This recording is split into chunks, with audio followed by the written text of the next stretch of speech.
Cette personne que je suis très fière d'accueillir, professeure Céline Gréco.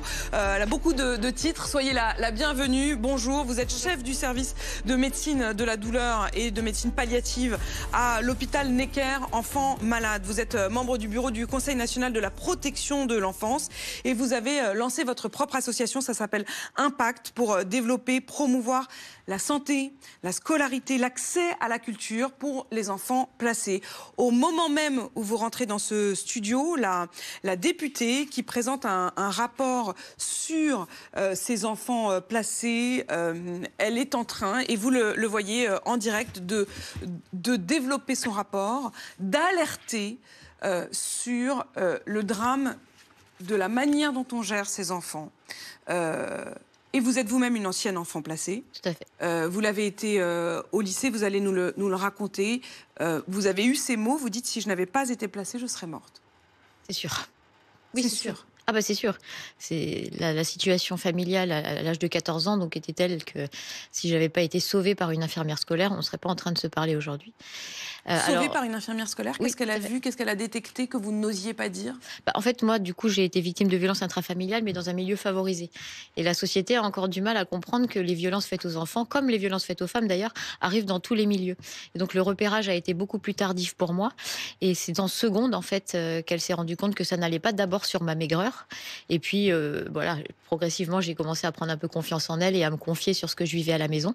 Et donc, elle a fait un signalement qui a permis mon placement à l'aide sociale à l'enfance. Vous avez donc été retiré de chez votre père, me semble-t-il. C'est lui qui exerçait sur vous une pression, une véritable torture, à la fois psychologique et physique, puisqu'il vous privait de nourriture. Hein. Oui, enfin, il y avait beaucoup plus que ça. Enfin, il y avait vraiment des coups, des humiliations, des enfermements dans la cave. Enfin, je veux dire, bon, un peu tout le panel des violences physiques et psychologiques qu'on peut imaginer. Vous avez mis du temps à oser en parler. Vous ne le disiez pas. Disons que quand j'étais petite, donc en primaire, je pensais que c'était comme ça dans toutes les familles. Puis on m'avait pas appris à l'école ce que c'était que la bientraitance. Donc je me disais, si je parle, on va me dire, bah écoute, de quoi tu te plains, c'est partout pareil. Et au collège, quand on commence à comprendre un petit peu que ce qu'on vit, c'est pas normal, arrive sur nous une espèce de chape de plomb, de risquer de trahir la famille et de créer des problèmes à ses parents. Donc on parle pas non plus, mais on attend que quelqu'un nous regarde, enfin, et jette un regard bienveillant, qui a mis du temps à arriver, du coup. Mais encore une fois, je pense que le milieu social y est pour beaucoup. Vous avez été sauvée, vous le dites, par cette infirmière scolaire. Vous êtes aujourd'hui une soignante éminente et vous n'avez pas du tout oublié précisément d'où vous veniez. Alors tristement, vous dites: c'est mon boulet quotidien. C'est-à-dire qu'en fait, c'est un peu ma mission. C'est-à-dire qu'en tant que professeur de médecine, chef de service à Necker, et donc ayant bien réussi, m'en étant bien sortie quand même, je ne peux pas rester sans rien faire quand, même si le placement m'a sauvé la vie, j'ai constaté les failles du système, à la fois sur la santé des enfants qui sont placés à l'aide sociale à l'enfance, mais aussi sur leur scolarité et sur leur insertion professionnelle. Ce que vous dites, c'est qu'aujourd'hui, il y a non seulement, il faut quand même le savoir, hein, ce chiffre, il est colossal, 400 000 enfants placés, ce qu'on appelait avant la DAS. Hein, ce sont donc des enfants qui n'ont pas dans leur foyer les ressources humaines et qu'il faut retirer pour les protéger, sauf que ça ne les protège pas toujours, parce qu'ils se retrouvent dans un univers. Et alors, vous prenez le temps, notamment sur les questions de santé, la santé de ces enfants, de ces adolescents. Mais il y a évidemment plein d'autres points sur lesquels il y a des terribles défaillances. Mais arrêtons-nous un instant avec vous sur la question de la santé. Quand ils arrivent, ces enfants, vous dites... vous l'avez dit aux députés, je voudrais que vous nous racontiez ce que c'est. Vous parlez du symptôme de l'ours dans la forêt. C'est quoi cette histoire? En fait, ce que j'essaie d'expliquer pour expliquer aux gens pourquoi ces enfants vont perdre 20 ans d'espérance de vie, parce que c'est ça dont il s'agit. 20 ans d'espérance de vie. Et c'est des choses qui sont connues depuis 1998, avec la première étude de Felitti aux États-Unis, qui a été reprise ensuite par de nombreuses études dans de nombreux pays. Les enfants victimes de violences et non pris en charge précocement risquent de perdre 20 ans d'espérance de vie. Et ça s'explique très bien, effectivement, par cette histoire de l'ours, que tout le monde est en capacité de comprendre. Si vous croisez un ours dans la forêt, votre système hypothalamo-hypophysaire va se mettre en branle, votre cerveau va commander la sécrétion d'adrénaline et de cortisol à vos glandes surrénales pour que vous ayez la capacité de fuir cet ours ou de le combattre. pour pouvoir le faire, votre système cardiovasculaire, votre cœur va s'accélérer, votre tension artérielle va augmenter pour amener du sang à vos muscles des jambes et des bras. Votre foie va sécréter du glucose, qui est notre carburant, et votre système immunitaire va se mettre au repos pour que vous puissiez avoir toute l'énergie nécessaire pour fuir ou combattre cet ours. Quand vous allez rentrer dans votre voiture, que vous serez sauvé, la sécrétion d'adrénaline et de cortisol va s'arrêter. Mais maintenant, qu'est-ce qui se passe quand cet ours rentre à la maison tous les soirs ? En fait, ce système, il se met à déréguler. L'adrénaline, le cortisol, les hormones du stress, elles sont sécrétées en permanence. Et ça induit à l'âge adulte, du coup, des dysfonctions cardiovasculaires. Le foie qui sécrète du glucose entraîne du diabète précoce.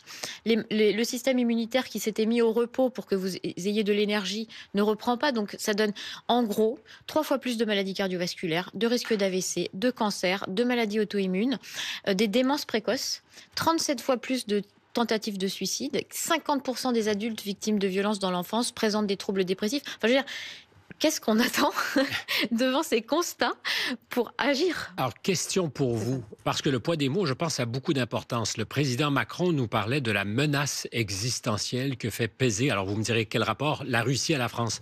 Et moi, je me pose une vraie question. La menace existentielle, c'est nos enfants. Et politiquement, j'ai l'impression que c'est un dossier qu'on oublie, qui ne mobilise pas. Alors, peut-être que je mettrai un bémol ou peut-être un point d'espoir parce que j'ai l'impression qu'avec le rapport de la commission d'enquête sur les manquements de l'ASE qui est en train de présenter Isabelle Santiago...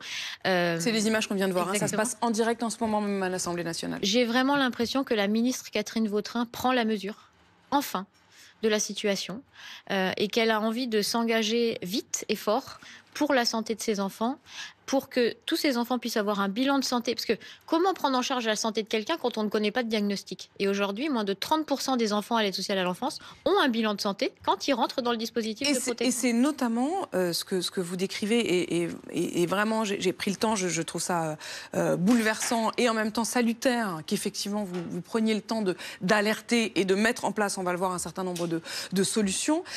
Au fond, ces enfants sont des enfants qui sont ballonnés d'un endroit à l'autre.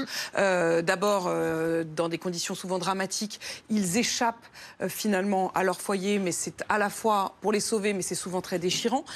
Ils arrivent ensuite dans des foyers ou dans des pouponnières, et puis ils sont passés parfois de famille en famille, et il n'y a donc aucun suivi régulier. Il n'y a pas de médecin qui les suive à long terme. Il n'y a pas un pédiatre qui les connaît depuis la naissance jusqu'à l'âge de 14 ans. Et donc c'est un parcours de soins très assuré j'allais dire, qui aggrave encore le problème de leur santé, qui, vous le disiez, dès l'origine, est déjà beaucoup plus fragile que pour les autres enfants. Il n'y a aucune continuité. Mais alors, c'est la double peine. Exactement. Et ce qu'on dit sur la santé, c'est la même chose sur la scolarité, du coup. Du coup, il ne faut pas s'étonner qu'on a moins de 4% des jeunes qui arrivent à s'engager dans des études supérieures et que 45% des jeunes sans-abri de 18 à 25 ans soient issus de l'ASE. Donc, en fait, il y a quand même... Ils ont changé d'école tout le temps. Bah oui. Ils n'ont pas eu de professeurs qui les suivaient. Si on prend rien que les CMP, vous savez, les centres médico-psychologiques, les délais d'attente dans les CMP, c'est entre 18 et 36 mois. C'est plus que le temps moyen qu'un enfant reste dans une maison d'enfant. Donc quand la maison d'enfant A fait la demande en CMPA, il est en liste d'attente, et quand la place est prête, l'enfant est déjà parti dans la maison d'enfant B, qui vient de faire la demande au CMPB, etc., etc. Donc ces enfants n'ont pas de suivi de leur santé, et ça rejaillit terriblement sur leur scolarité. Il y a quand même quelque chose qui me frappe. Il y a quelques mois, et je crois que vous avez commencé par ça, Pauline, à juste titre, il y a quelques mois, on s'est tous émus du sort qui était fait aux personnes âgées dans les EHPAD. Les personnes âgées, c'est la population faible par nature, vulnérable. On s'est ému du sort qui était fait aux enfants dans certaines crèches. Les enfants en très bas âge, ce sont les personnes vulnérables. Là, ce que vous nous racontez, ce sont des enfants qui sont victimes de violences dans leur cercle familial, donc qu'il faut traiter. Il n'y a pas plus vulnérable que ces enfants-là. Et au fond, les constats que vous dressez ce matin, ce sont les mêmes que ceux qu'on a dressés pour les EHPAD, pour les crèches. J'ai regardé les chiffres, 400 000 enfants, mais il y a surtout 30 000 personnes, 30 000 places non pourvues pour s'occuper de ces enfants. Il y a plusieurs... Pas non pourvues, c'est-à-dire qui n'existent pas. Il manque 30 000 places d'accueil. Et il y a d'ailleurs des enfants, et il faut le préciser, parce qu'il y a la question de la santé, il y a la question de la justice. Et j'ai souvent reçu des magistrats, notamment, qui disent il y a des enfants dont on sait qu'il faut les placer, Le jugement est arrivé. On sait qu'ils sont en danger au quotidien, jour après jour chez eux. Mais comme il n'y a pas les places, comme il n'y a pas les structures, comme le parcours est trop compliqué, ils attendent. Mais ils attendent où? Ils attendent en restant chez eux. C'est-à-dire en restant avec l'ours. Ils attendent avec l'ours. Et donc, les conséquences, vous savez, c'est comme un peu les radiations. Elles sont dose dépendantes et durée d'exposition dépendante. Mais moi, j'avais une question, parce que déjà, alors 400 000, je crois qu'il n'y a pas un pays où il y a autant d'enfants.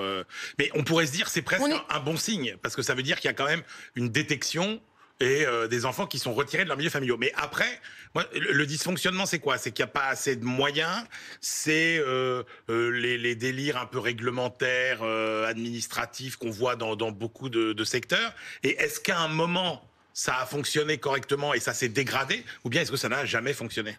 Je pense que là, il y a une très nette dégradation. Bon, déjà, on manque de politique de prévention.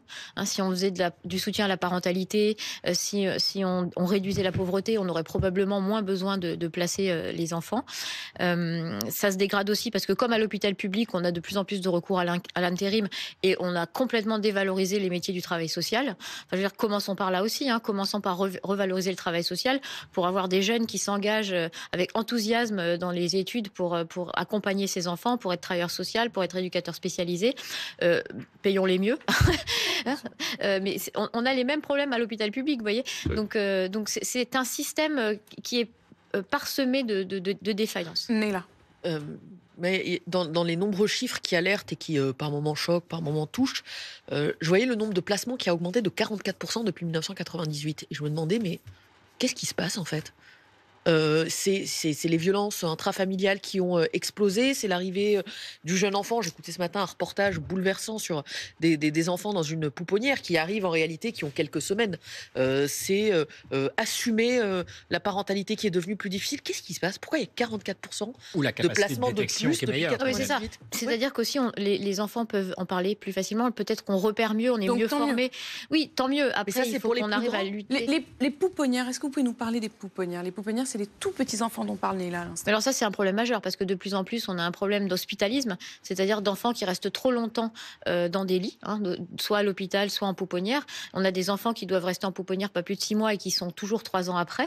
Donc avec un turnover très important des éducatrices, des puéricultrices qui s'en occupent et des enfants dont on obère très, très gravement le développement psychomoteur. Donc en fait, il faudrait, et c'est ce que prône aussi la ministre Catherine Vautrin, et ce qui est dans le rapport d'Isabelle Santiago, de limiter au maximum l'accueil collectif des enfants de moins de 3 ans. On parle d'enfants qui, par exemple, ne pleurent plus parce que ils ont pris l'habitude, en quelque sorte, que personne ne réponde à leur détresse. C'est des enfants qui présentent de très gros troubles de l'attachement.